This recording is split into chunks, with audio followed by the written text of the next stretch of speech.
Welcome back, family. Today, we're starting a brand new journey. Over the next 10 days, we are going to be looking into something that I believe is the very core of why we exist as a church. And more importantly, why you exist in the eyes of God. We're talking about the heart of God. Have you ever been truly lost? I'm not talking about when your GPS glitches for a second on the way to a new restaurant. I'm talking about that sinking feeling in the pit of your stomach when you realize that you don't recognize anything around you.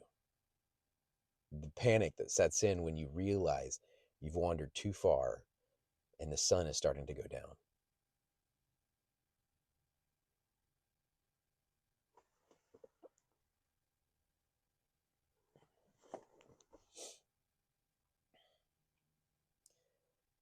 For many of us, that's not just a physical location, it's a spiritual state.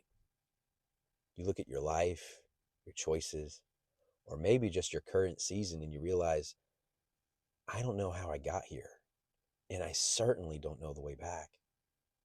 If that's you today, I have the best news you've ever heard. God is a specialist in finding people exactly where they are. There's a story that Jesus told in Matthew 18. It's often called the parable of the lost sheep.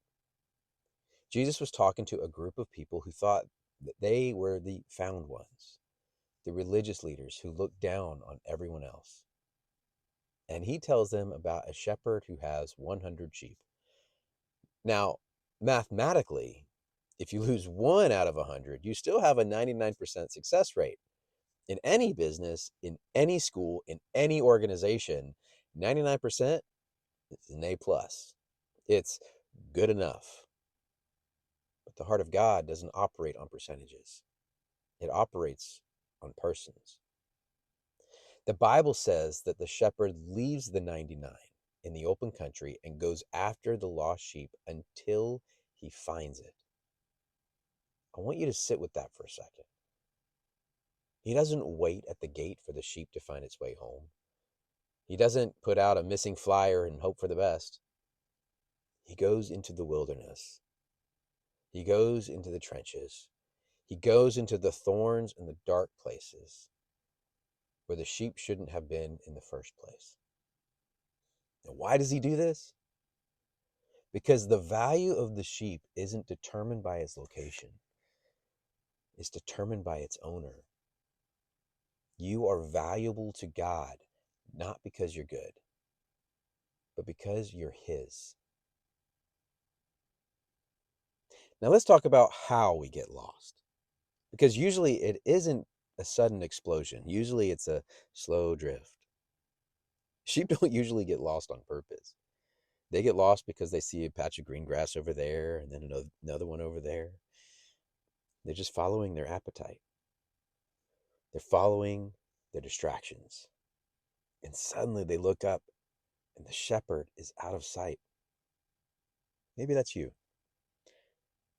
You didn't mean to walk away from God. You just got busy.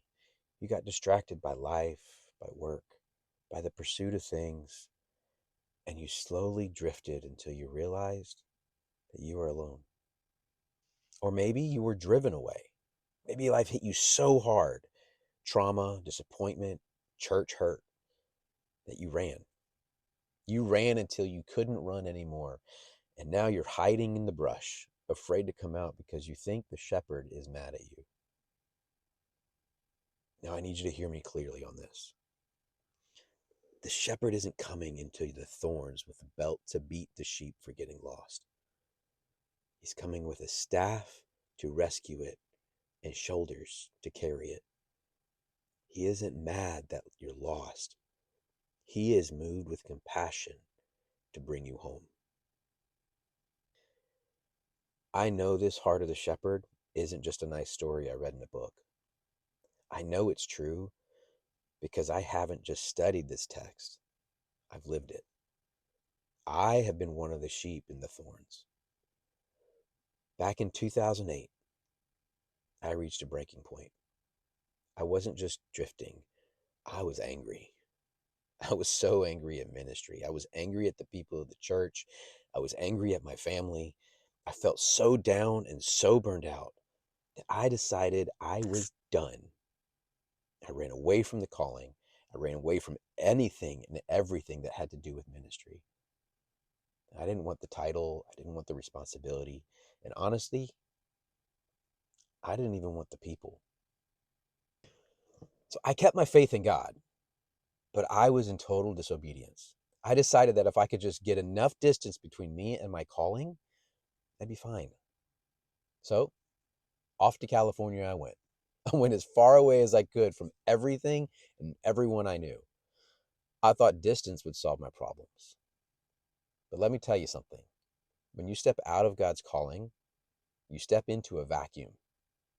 Because I wasn't walking in my purpose, I stepped into things in California that were unhealthy. I stepped into situations that caused me a mountain of pain and a level of grief that nearly broke me. I thought I was finding freedom, but I was actually just getting more entangled in the brush. But here's the beauty of the Good Shepherd. He didn't stay in the open country waiting for me to fly back. He followed me to California. He met me in my anger. He met me in my grief, and he met me in my disobedience. He was gracious enough to pick me up, brush the thorns off of me, and lead me back. Today, as I stand here as the founder of the gathering, I am a living witness. I am stepping into what he called me to do. Not because I'm perfect, not because I stayed perfect, but because the shepherd was persistent. If he could go all the way to the West Coast to bring back a man who was done with ministry, believe me, he can find you right where you are sitting today. This is the DNA of the Gathering Church International. This is why we are organizing. We aren't interested in just having a club for the people who have it all together. We want to be the search party.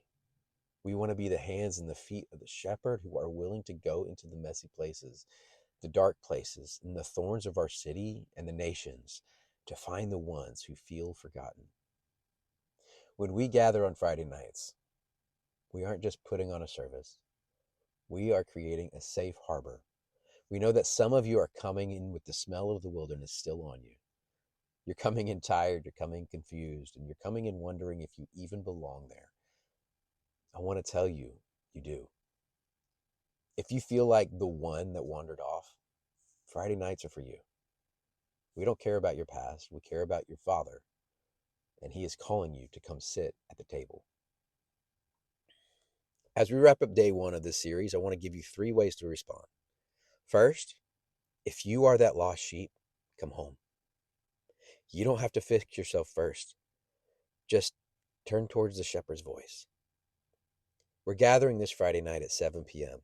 It's a night of worship, word, and real community. If you need the address for more details, DM me right now. Just type the word found in my DMs and I'll send you everything you need to join us. Second, partner with us. If you have a heart for the lost, help us reach them. Your partnership allows us to keep going into the wilderness of our community to find the broken and the forgotten. You can visit our social media pages or click the link in the bio to see how you can support the mission of the gathering as we launch this outreach. And finally, hit that subscribe button. This is just day one. Tomorrow, we're talking about the heart of God for the brokenhearted, and you don't want to miss it. Remember, you are never too lost to be found. The shepherd is closer than you think. I'll see you tomorrow.